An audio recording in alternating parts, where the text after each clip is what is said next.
Hola a todos, soy Mónica Hacha, dietista, nutricionista y tecnóloga de los alimentos. Hoy vamos a analizar una de las dietas muy habituales o una de las prácticas muy habituales en las dietas de los deportistas, y es el consumo de atún o de bonito en lata. Y vamos a ver cuáles son los verdaderos peligros del consumo de atún en lata.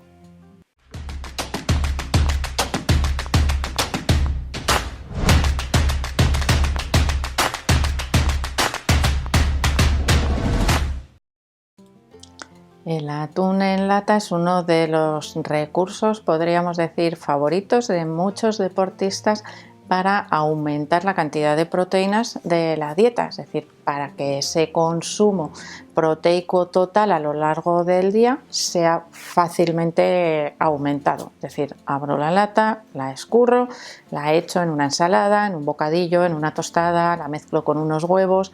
Es decir, es un recurso muy fácil y además, bueno, pues bastante económico, y por lo tanto también se suele utilizar muy frecuentemente. En lugar del atún, otro de los alimentos que se utilizan suele ser la pechuga de pollo, que tendría unas características similares en el aporte de proteínas. Sin embargo, el atún de lata nos proporciona también ácidos grasos omega 3, vitamina D, que no nos proporciona la pechuga de pollo. Así que por un lado son similares, pero por otro no. Pero podríamos decir que son los dos alimentos proteicos junto con las claras de huevo, que espero que esto vaya cambiando poco a poco y bueno, se vaya incluyendo el huevo entero, que es mucho más beneficioso. Bueno, pues serían esos recursos a la hora de obtener proteínas rápidas o proteínas de alto valor biológico. ¿Qué ocurre? Que la pechuga de pollo la tengo que cocinar, la puedo cortar fileteada o no, igual hasta la tengo que filetear yo en casa, es decir, me da trabajo. Y el atún en lata no tengo que hacerle nada. Escurrirlo si lo tengo al natural o si no quiero consumir el aceite que lleva, bien de semillas o bien de aceite de oliva, o no tengo que hacerle nada más, abrir la lata y echarlo en el plato o mezclarlo con otros ingredientes. Sin embargo, no se debe recomendar el consumo frecuente de atún en lata, algo que podría exceder, porque casi siempre, muchas veces excede los límites en las dietas de los deportistas, porque su consumo frecuente tiene ciertos peligros, ciertos riesgos que hay que conocer. El principal peligro que tiene el consumo habitual, el consumo frecuente, podríamos decir que casi diario, imaginaros al mediodía pechuga de pollo, a la noche lata de atún, que es más rápida. Bueno, pues eso a diario de manera frecuente tiene un riesgo, y es la acumulación de metilmercurio, un tóxico que se acumula en nuestro cuerpo con el consumo de alimentos del mar. Y pensaréis, pues entonces cualquier tipo de pescado me va a hacer aumentar ese metilmercurio. Bueno, si pensamos fríamente, se recomienda el consumo de pescado tanto blanco como azul, aunque en el caso del pescado azul es más abundante ese metilmercurio porque se acumula en la grasa, es decir, ese porcentaje de grasa de los pescados hace que las diferencias en esa aparición, es decir, del mercurio, de ese contaminante marino, bueno, pues sea muy superior en los pescados azules que en los blancos. ¿Qué ocurre? Que no solemos tener pescados blancos en conserva para utilizar como sustituto de ese atún de lata. El consumo de pescado azul se recomienda en una dieta normal 2 veces a la semana, sobre todo por su aporte en ácidos grasos omega 3 y vitamina D, que no los obtenemos fácilmente de otros alimentos, o al menos no con la misma composición y la misma calidad. Por lo tanto, ese consumo de pescado azul lo restringiríamos a 2 o 3 veces a la semana, no a todos los días, como se hace muy frecuentemente en las dietas de los deportistas, con esas latas, con ese consumo de atún en conserva. Respecto al contenido, ya nos centramos en pescados azules.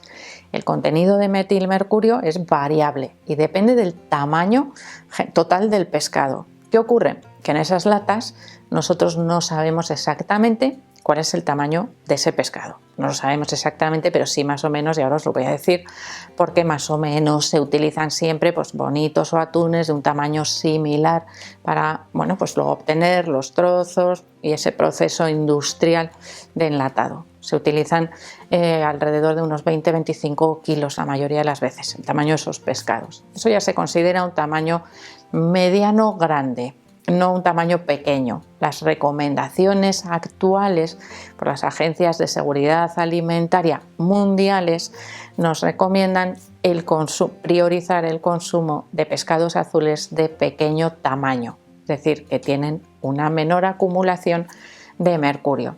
¿Qué es ese pequeño tamaño? Pues esos pescados que vemos enteros en el supermercado. Yo puedo ver un atún de este tamaño que tenga pues, unos 15 kilos en el supermercado entero. Es decir, ese sería un tamaño más o menos adecuado. Por lo tanto, la acumulación de mercurio en esos atunes en lata es inferior a cuando encontramos, por ejemplo, las piezas esas de solomillo de atún rojo, que está un trozo como si fuese un chuletero, que nos lo van cortando en filetes. Es mucho más probable que por su tamaño que ese atún fresco contenga mayor cantidad de mercurio. Pero tenemos otros pescados azules de menor tamaño con menor cantidad de mercurio. Si los queremos utilizar en lata, no debemos superar un consumo de latas pequeñas, que suelen ser de 90 gramos aproximadamente, de 3 latas a la semana. Ahí mantendríamos los límites de mercurio. Podemos utilizar latas de sardinas, por ejemplo, para mejorar también ese aporte de pescado o de proteínas en conserva, por decirlo de alguna manera, de manera que estemos disminuyendo ese aporte de mercurio, que cuando se acumula en exceso es tóxico para nuestro organismo y nos puede producir serios problemas de salud. La acumulación de metilmercurio en los pescados de gran tamaño normalmente ocurre pues porque son pescados que el pez grande se come al chico, ¿no? Es decir, si yo voy comiendo, como si nosotros nos comemos el atún, pues ese pescado de mayor tamaño va acumulando el mercurio que acumulan los pequeñitos en su grasa. Nosotros también lo acumulamos. Si nosotros nos comemos el pescado grande, acumulamos mayor cantidad de metilmercurio que si comemos pescados pequeñitos. Y aquí es algo ya de relación riesgo-beneficio, que tiene más riesgo eliminar 100% el consumo de pescado azul por su contaminación en mercurio o mantener un consumo adecuado de pescados de pequeño tamaño. Los ácidos grasos omega 3 que obtenemos de los pescados son esenciales, son fundamentales para el funcionamiento de nuestras membranas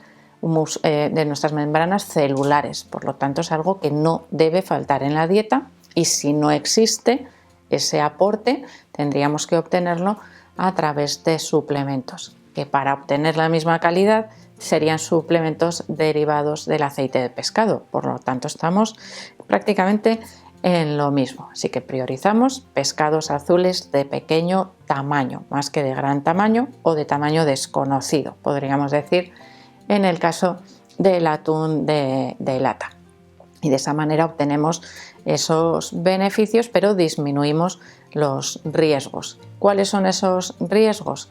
Pues la acumulación de mercurio actúa como si fuese una neurotoxina, nos afecta a nivel celular en las células de nuestro cerebro, puede producir dificultades motoras, temblores, dificultad en la marcha, por ejemplo, pérdidas de memoria. Es decir, la afectación es neuromotora, sobre todo cuando nos afecta ese exceso de mercurio, esa acumulación excesiva. Así que mucho cuidado los deportistas con pasaros comiendo el atún de lata.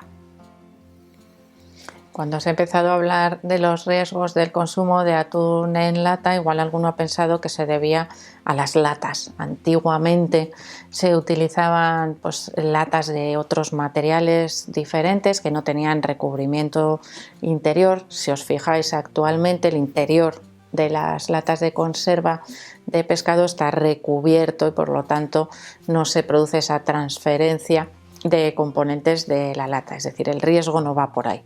Es decir, el mismo riesgo lo tenemos si en lugar de lata utilizamos una conserva en cristal. Es decir, ese mercurio está en la carne, en la grasa propia que contiene ese pescado, por lo tanto ese riesgo de acumulación de mercurio no lo evitamos si cambiamos las latas por frascos o tarros de cristal. Eso es algo que igual a priori se os había ocurrido, pues no, porque va asociado al consumo del pescado, no a la posible transferencia de partículas metálicas que haya por el material del recipiente. El vidrio, el cristal, siempre es un recipiente, un material inerte, no se producen transferencias. Bueno, pues ahí podríamos pensar que es más seguro. Bueno, pues es exactamente igual en relación al mercurio de los pescados. Así como regla mnemotécnica un poco, os voy a citar los 4 pescados que por lo menos a nivel europeo están clasificados como los de más riesgo. De hecho, se recomienda evitar su consumo en los niños menores de 10 años y en las mujeres embarazadas, que por algo será. Se trata del lucio, del pez espada, del tiburón y del atún, es decir, atún de gran tamaño, por supuesto, que los podemos encontrar también pequeñitos y en ese caso tienen muchísimo menos riesgo y mucha menos cantidad. La cocción no afecta al contenido de mercurio, es decir, no se elimina cuando se cocina ni cuando se congela. Por lo tanto, si el atún en este caso es de gran tamaño y lo compramos fresco, tendríamos exactamente el mismo problema con la posible acumulación de ese mercurio. Así que bueno, espero que con este vídeo vayáis variando un poco más ese aporte de proteínas, que es importante también utilizar alimentos diferentes porque todos tienen composición diferente, no solo preocuparnos de las proteínas. Así que espero que le deis al like del vídeo, no dejéis de suscribiros al canal y espero seguir viéndoos a todos en los próximos vídeos.